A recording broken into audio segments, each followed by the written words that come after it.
Дорогие друзья, мы приглашаем вас в новое путешествие.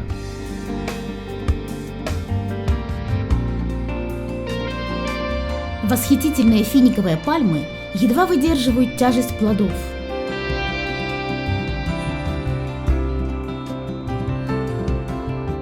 А как вам гигантский цветок банана?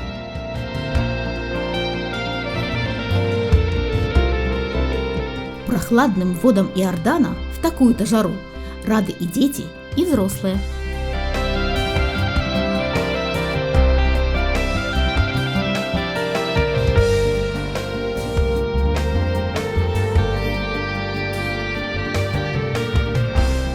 А мы не перестаем восхищаться дарами земли Израиля.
Всем привет!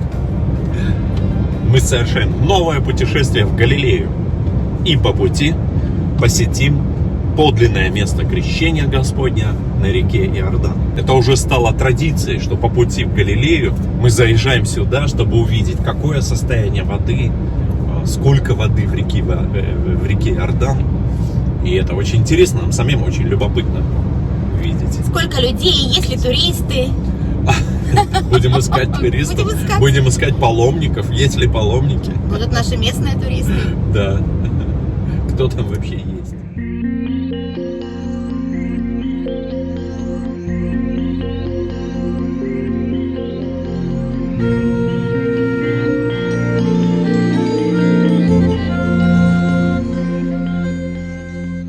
Дорогие друзья, у нас на канале есть несколько подробных фильмов, посвященных реке Иордан. В описании сегодняшнего сюжета мы даем ссылку на этот плейлист.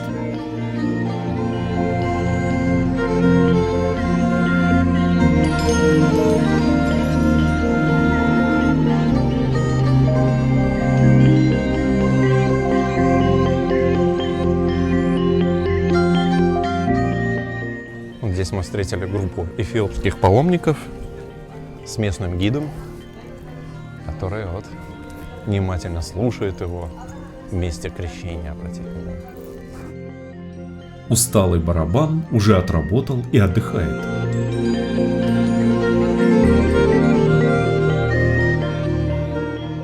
Дорогие друзья, мне очень было любопытно, в каком состоянии находится вода на реке Иордан. И вот, наконец, я добрался. И я, наконец, касаюсь священных вод реки. Ой, какая прохладная лор-водичка.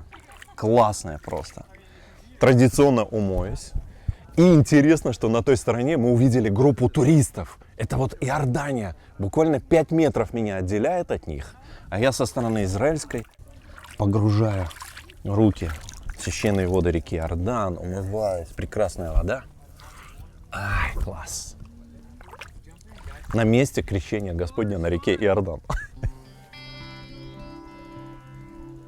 Обратите внимание, как заросло все за лето.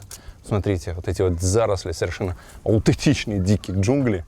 Я пройду немножко такие специальные помостки.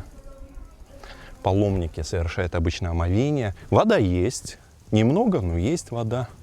Все достаточно чисто, ухожено, следят за местом, видно.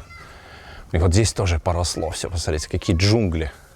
Не зря тут в житиях Герасима Иорданского описываются львы. Львы приходили на водопой, значит, к Иордану, пили воду и прятались вот в таких камышах, коломонах. Поэтому Коломонская лавра описывается камышовая. Рядом совсем с местом крещения Господня находилась исторически.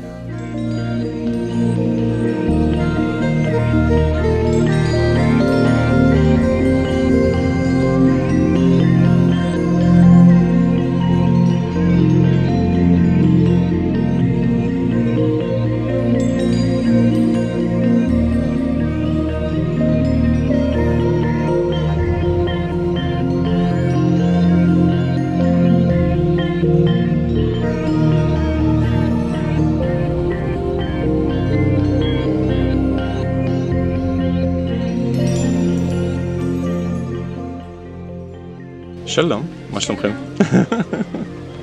איך אתם מרגישים? Поначалу мы думали, так и сказали, что люди эти эфиопы. Но из разговора с девушками поняли, что это эритрейцы. Они уже 10 лет в Израиле. Мы уже второй раз присутствуем при таком большом паломничестве к Иордану. Я все думал, откуда у нас так много эфиопов-христиан. Как видите, это эритрейцы-христиане. В Израиле проживает примерно 30 тысяч, а может и больше эритрейцев. Есть и суданцы. Это нелегалы, беженцы или дезертиры. Большая часть мужчин молодого возраста, бегущие от пожизненной фактически рабской службы в армии. Поэтому статус беженца на самом деле имеет единицы.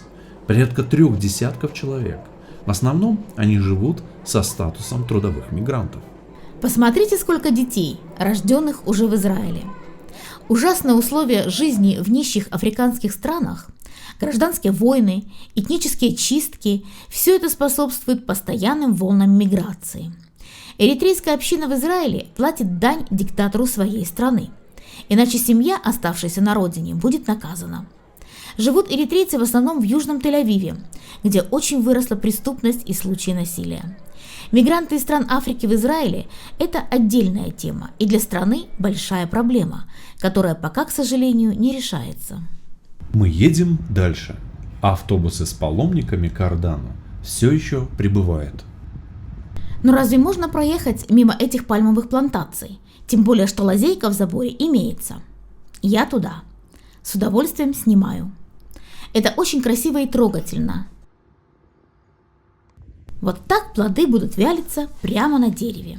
Первые пальмы завезли на эти земли в 30-е годы прошлого столетия по инициативе группы евреев-энтузиастов.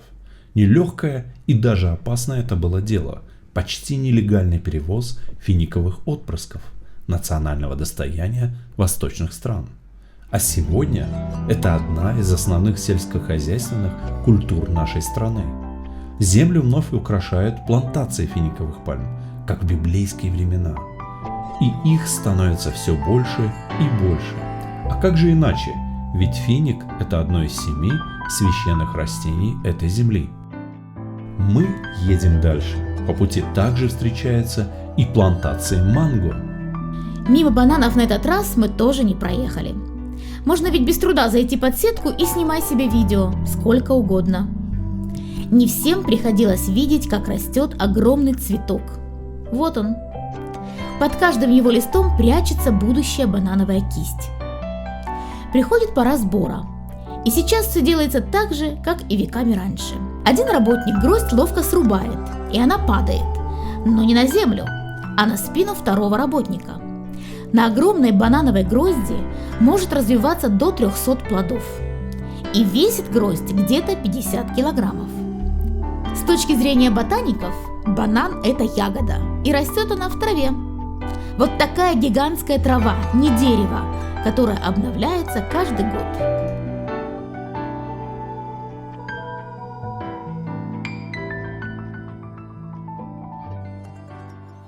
Тем временем незаметно мы подъехали к месту, где река Иордан вытекает из Галилейского моря, и называется оно Ярденит. Многие, кто был в Израиле, наверняка узнал это место, так популярное среди паломников и туристов. Сегодня здесь почти никого нет, кроме небольшой группы американских студентов-христиан и малочисленных туристов-израильтян.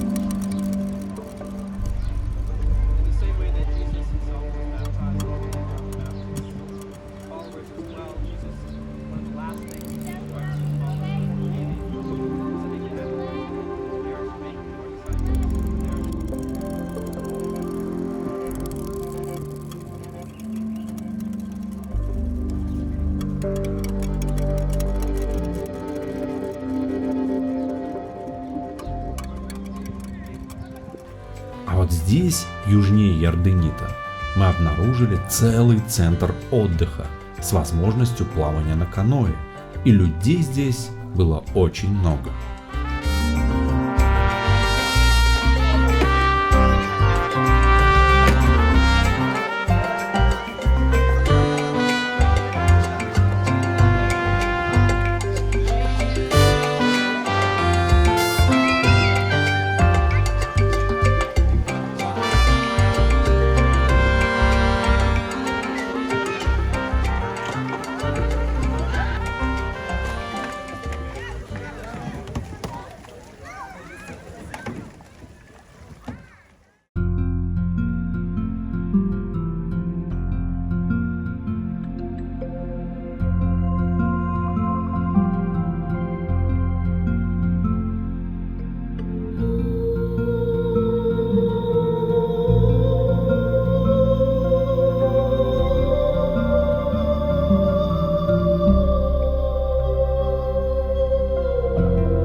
Посмотрите на эту роскошь.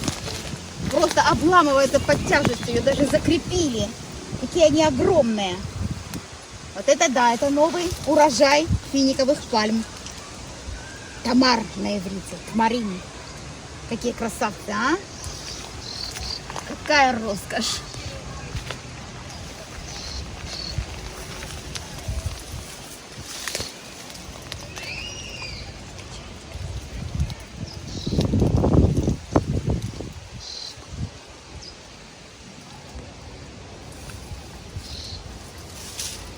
Давайте попробуем. Давайте, но мне кажется, они еще не совсем дошли. А ну-ка я выберу какой-нибудь, который мне кажется с белой. Ну, допустим, вот этот. Красивый такой. Будем пробовать. Покажи. Видите, какой размер? Огромный. Вот тут рукав. Один из лучших сортов. Это один из лучших сортов вообще в Израиле. Считается вот рядом с рекой Иордан. Тут есть кибуц Кинерет, и они выращивают один из лучших сортов вкусных. Вот когда паломники к нам приезжали, они покупали таких красиво упакованных упаковочках. одни из лучших вообще фиников в Святой Земле. Давайте попробуем. Вполне оригинально, но он еще не дошел. Ему нужно еще, наверное, с месяц. С месяц, да. То есть сладости не хватает. Он немножко вяжет еще, и сладости не хватает. А вот через месяц это будет просто что-то невероятное. Свежие финики. Все равно вкусно.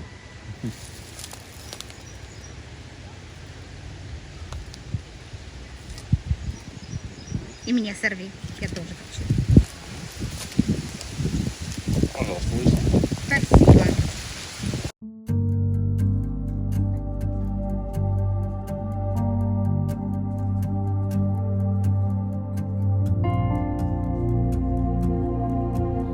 Когда мы едем в Галилею по 90-му шоссе, как сегодня, то проезжаем мимо исторического кладбища Кинерет. Первая могила была выкопана в 1911 году. Кладбище считается национальным достоянием Израиля. Здесь похоронены пионеры и лидеры рабочего движения. Иногда мы съезжаем с дороги и сюда заходим.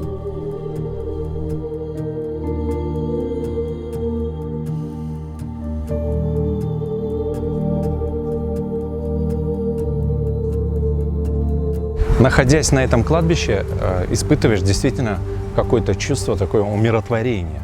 То ли это озеро так влияет, то ли это земля. Не, ну что говорить, святая земля. Но я ни на одном вот из кладбищ не испытывал такого, ну, какого-то душевного равновесия и комфортно, как вот здесь на кладбище кибуца Кинерет. Удивительное и необыкновенное место, у меня больше нет даже сравнения. Ну, так сидишь на скамейке, здесь же на восток дивная природа голландских высот, озеро Галилейского знаменитого. И, конечно, здесь необыкновенные, такие умиротворенные, такие добрые, какие-то спокойные чувства возникли.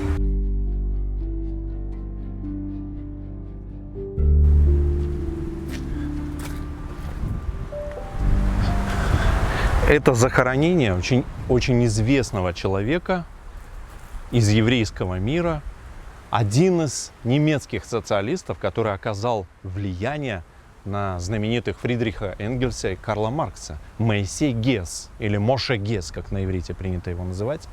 И здесь удивительный случай состоялся. В 1961 году его прах был перенесен из еврейского кладбища Кёльна, из Германии, сюда, на юго-западный берег озера Кинерет, и похоронен, перезахоронен на кладбище кибуца Кинерет, собственно говоря, вот здесь. Вы видите, вот это большое захоронение Моше Гесса.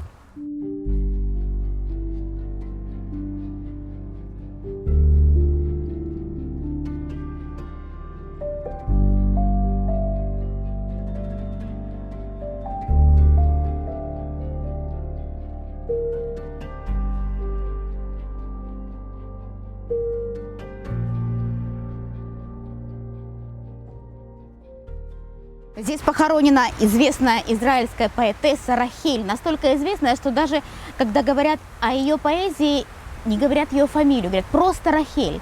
И чтобы отличать ее от праматери Рахели, говорят Рахель поэтесса. Здесь она захоронена. Она прожила чуть больше 40 лет, умерла очень рано от туберкулеза. Оставила очень серьезное наследие свое в виде стихов, в которых вся ее любовь к Израилю, к этой стране, к этой земле. Здесь в специальном углублении находится ее поэзия, сборники стихов. К могиле поэтессы приходят почитатели ее таланта. Она умерла в Тель-Авиве, но похоронена на берегу так ею любимого озера Кинерет. Мой Кинерет родной, ты-то был или сон это мой?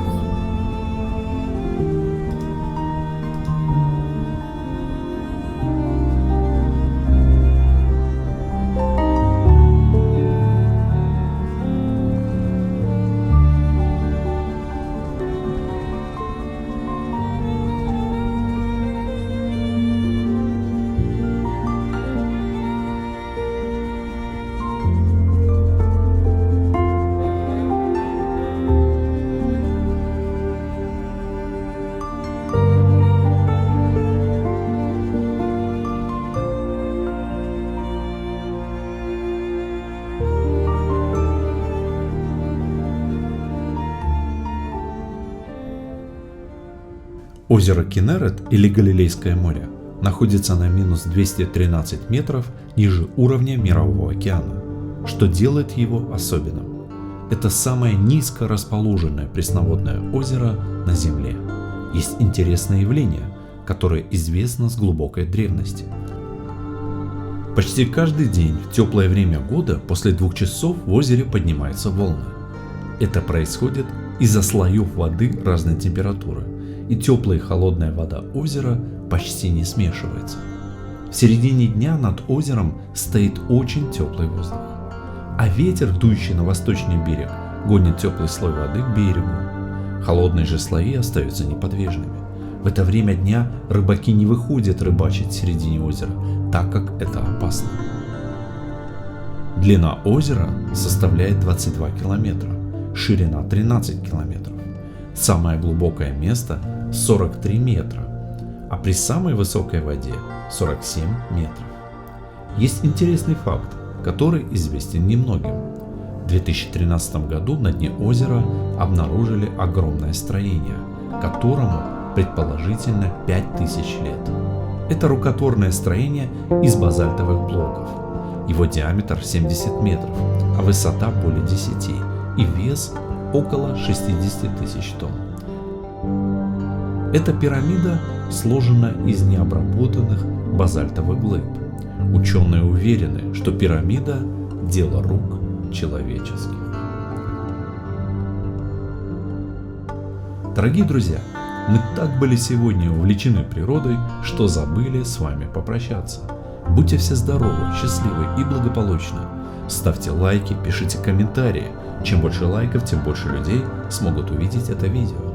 Подписывайтесь на наш канал, становитесь спонсорами. Благодарим тех, кто уже это сделал. До свидания и до следующих встреч.